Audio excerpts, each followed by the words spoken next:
ما تيجوا احكي لكم حكايتي النهارده، وان عجبتكم ما تنسوش تدعمونا بلايك واشتراك في القناه. بعد ما اتجوزت لقيت رقم غريب بيرن على تليفوني. رديت وقلت الو، مين معايا؟ لقيته بيقول لي انا واحد معجب بيكي من زمان. قفلت في وشه التليفون. فضل يرن طول اليوم، بس انا قفلت التليفون اليوم ده ومش عارفه ليه. ما قلتش لجوزي. تاني يوم لما فتحت التليفون لقيته رن كتير وبعت رسايل شويه. بعد ما فتحت التليفون بدأ يتصل ويبعت رسايل وانا مردش عليه. فضل على الحال ده اسبوع. واحده واحده بدأت افرح كل ما يبعت رسايل او يحاول يتصل. ممكن علشان جوزي عمري ما قال لي كلمه حلوه. انا عارفه انه ده مش عذر، بس ضعف. ورديت عليه، اتحججت قدام نفسي اني عاوزه اعرف مين ده. وبدأنا نتكلم. قال لي هو مين؟ طلع شاب من بلدنا اعرفه. قال لي ان هو بيحبني من زمان وكان ناوي ان هو يتقدم لي، بس جوزي سبقه واتجوزني، ورغم كده مش قادر ينساني.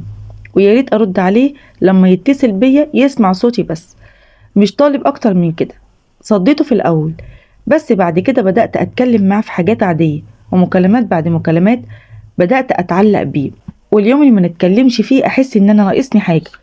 اتصالاتي انا واحمد بدأت تزيد، وبدأ يكون في رسائل بيني وبينه. بعد فترة صغيرة من كلامنا، مكالماتنا ورسايلنا اخدت منحنى تاني خالص، ودخلنا في حاجات خارجة. وبصراحة أنا كنت متجوة معاه جدا، وحاسة إني بعيش قصة حب جميلة. وفي يوم بعد يوم جوزي نام بالليل. أخدت التليفون واتصلت بيه. التليفون جاب جرس والخط فتح، بس محدش رد. قلت ألو أحمد، أنت سامعني؟ رد عليا صوت سيلفي. قال لي ازيك يا مرات أخويا. سكت كتير بعد ما سمعت صوت سيلفي بيقول لي ازيك يا مرات أخويا. قفلت المكالمة على طول وشلت الخط من التليفون، وما بقتش عارفة ايه اللي بيحصل، وما نمتش من التفكير. لو سيلفي طلع عارف اللي بيني وبين احمد وقال لجوزي، ايه اللي انا ممكن يحصل لي؟ فضلت طول الليل مش عارفة اتلم على اعصابي، وما حسيتش بنفسي الا لما جه ميعاد مروح جوزي على شغله. حاولت اتملك اعصابي قدامه علشان ما يبانش عليا اي حاجة. وبعد ما جوزي مشي على الشغل بنص ساعة اتصلت عليه علشان اعرف لو سيلفي قال له اي حاجة. رد عليا وكان صوتي عادي جدا مفهوش اي تغيير. قفلت مع جوزي وقلت لنفسي حتى لو سيلفي قال لجوزي فهو ما عندوش اي اثبات على اي حاجة. ده حتى احمد ده انا عمري ما خرجت معاه ولا حتى كلمته في الشارع، وجوزي عارف ان انا سيلفي عاوز يطلقني من زمان، فاكيد مش هيصدق. وبعد ما رجع جوزي من الشغل ما لاحظتش اي تغيير عليه، واتعامل معايا عادي خالص. قلت لنفسي يا ترى سيلفي ناوي على ايه، وليه ما قالش لجوزي حاجة؟ تاني يوم بعد ما جوزي مشي على الشغل بنص ساعة الباب خبط. رحت فتحت لقيت سيلفي. قال لي عاوزك في موضوع، وطبعا انتي عارفة انها جاي ليه. قلت له اتفضل. دخل الانتريه وسألني امال فين علي؟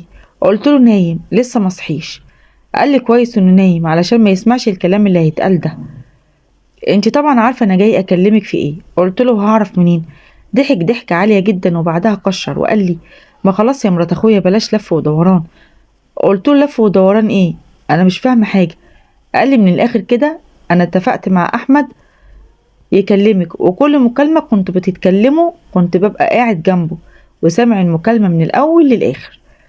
ها، تحب أقولك كنت بتقولوا إيه كمان ولا كفاية كده؟ قلت له إيه اللي أنت بتقوله ده؟ إيه الكلام ده؟ الكلام ده كله ما حصلش، وأنا ما كلمتش حد، وحتى لو قلت لجوزي الكلام ده مش هيصدقك. قال لي مين قالك اللي أنا هقوله حاجة؟ وراح مطلع التليفون من جيبه وشغله على تسجيل ليا أنا وأحمد، وقال لي هو هيسمعك بنفسه، ومش هو بس، دي بلدنا كلها هتسمعك، بس ممكن نتفاهم. بعد ما سيلفي واجهني بالتسجيلات حسيت ان انا الدنيا اسودت في وشي. زعقت فيه وقلت له حرام عليك بتعمل معايا كده ليه؟ انا عملت معاك ايه؟ انا عملت معاك ايه لكل ده؟ بلاش، انا مفكرتش في ابن اخوك قبل ما تعمل اللعبة دي كلها ليه؟ قال لي كانت امه فكرت فيه قبل ما تخون ابوه. قلت له انا ما خنتهوش ومحدش لمس مني شعره، كل ده كان مجرد كلام وانت عارف كده كويس. كنت منهارة وبعيط، وكل اللي بيدور في بالي فضيحتي اللي هتبقى على كل لسان. لما قال لي ممكن نتفاهم ما كانش قدامي غير اني اقبل بكل اللي هو عايزه، مع انه هو السبب في كل ده، بس علشان ما تفضحش كنت مستعدة اعمل اي حاجة. قلت له طلباتك.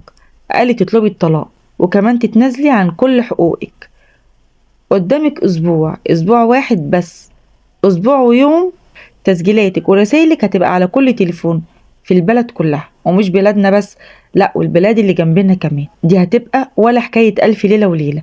وضحك ضحكة عالية جدا وسابني ونزل. قعدت أسبوع مع جوزي، كان أقصر أسبوع عشته في حياتي. كنت بودع في جوزي وشقتي وحياتي الكاملة. عشتها بدفعها بتمن غلطة واحدة بس في لحظة ضعف. حتى بعد ما نفذ طلبات سيلفي ما عنديش أي ضمان يضمن لي إن سيلفي ما يفضحنيش بعد ما أعمل كل اللي هو عايزه. كان أملي الوحيد إني لما أبعد وأسيب له الجمل بما حمل يسيبني في حالي. وبعد ما عدى الأسبوع أخدت ابني ورحت على بيت أهلي وطلبت الطلاق. جوزي وأهلي ما كانوش مصدقين اللي بيحصل، وكانوا فاكرين إن دي لحظة شيطان وهتروح لحالها، بس أنا أصريت وقلبي كان بيتقطع. الغريبة بقى إن وصلني إن سيلفي كان بيعقل جوزي ويقول له حافظ على بيتك علشان في بينكم طفل، وكان بيوسط ناس علشان أرجع عن اللي في دماغي، علشان يبان يعني قدام الناس إنه راجل تقي اللي مفيش زيه. بس كل ده ما كفاش سيلفي، ما حبش إن أتطلق من غير فضيحة. وبعد كام يوم لقيت جوزي جاي بيت والدي وعينيه مليانة شر. والدي قابله قال له خير يا ابني في ايه؟ جوزي قال له انا عاوز ابني، وبنتك اللي سيرتها على كل لسان ما تلزمنيش. والدي قال له احترم نفسك، انا بنتي اشرف من الشرف. جوزي قال له شرف، وراح مطلع التسجيلات مسمعها لوالدي. ابويا دخل عليا الاوضه ضربني واخد ابني مني، وانا بعيط وصوت وماسكه في ابني عماله اتحايل عليه يسيبهولي. قال لي انت حطيتي راسنا في الطين وابوه اولى بيه. سيلفي ربنا ينتقم منه بعت التسجيلات لكل البلد، وعلشان يبين انه ملوش علاقه بالموضوع ده مرضيش يقول لجوزي، لان كده كده جوزي كان هيعرف من بره. جوزي طلقني واخد مني ابني. ابويا جات له جلطه، واخواتي قعدوا فتره كبيره جدا ما يخرجوش من البيت علشان طبعا فضيحه اختهم. اما انا فعايشه ميته بفضيحتي. ايه اللي ملازماني حتى باب البيت ما بقتش اقدر حتى اخطيه. اهلي اللي عايشه معاهم مقاطعيني. انا عايشه بفضيحه حتى الزمن مش هيبقى كفيل ان هو ينسيها للناس. هو خطط لي لكل حاجه ووقعني في شر اعمالي، واستغل لحظه ضعف علشان يدمرني. كان من جوايا نار ناحيته. بعد شويه كان الموضوع هدي والناس اتلهت في حياتها. وقتها بس كان جه وقتي ان انا انتقم منهم، انتقم من كل اللي حواليا كلهم. ما يعرفوش اني مخططه لكل حاجه هتدمر بيتهم، وابني هيرجع لي تاني. خرجت التليفون قديم من عندي من تحت المخدة. جوايا شعور غريب جدا بفرحة نسيت طعمها، يمكن علشان هدوقهم نفس الكاس اللي شربته من أخوه. ركبت خط الموبايل في التليفون. بعد ما الكل نام اتصلت بهدير صاحبتي اللي كانت على علم بكل شيء من أول ما أخوه جوزي رد عليا في التليفون قبل ما يخرب بيتي.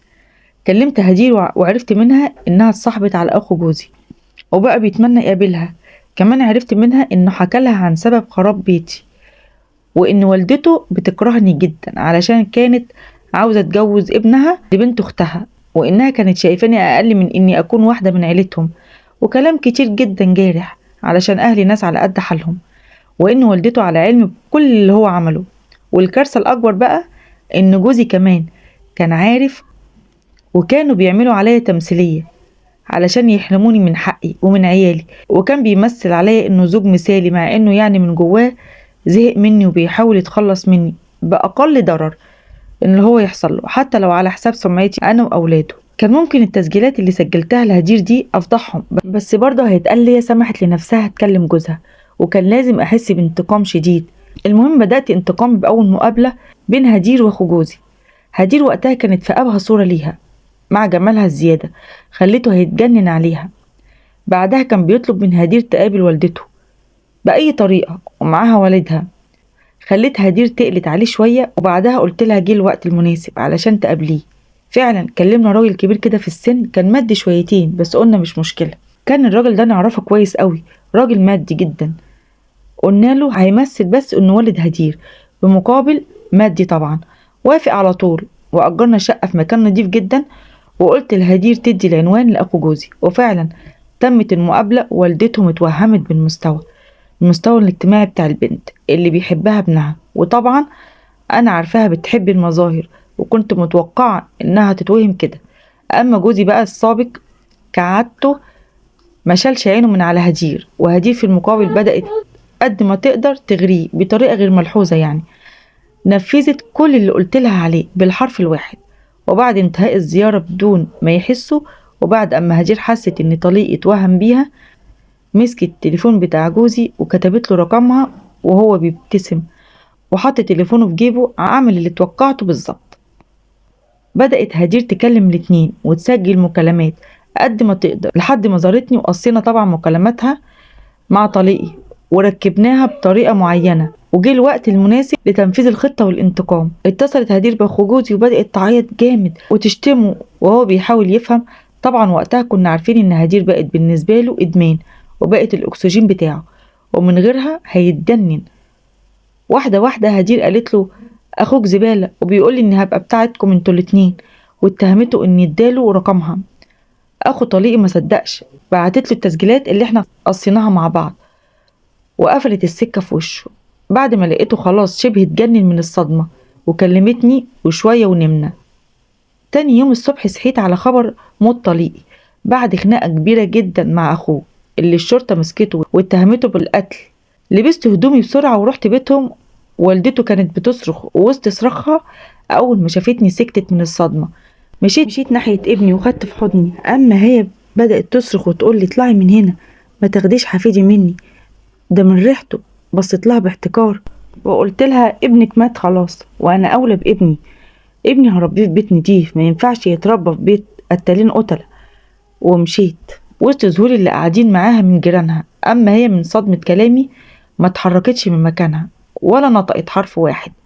بعد لما خرجت سمعت صوت الستات بتصرخ، عرفت انها اغمى عليها او حصل لها حاجة.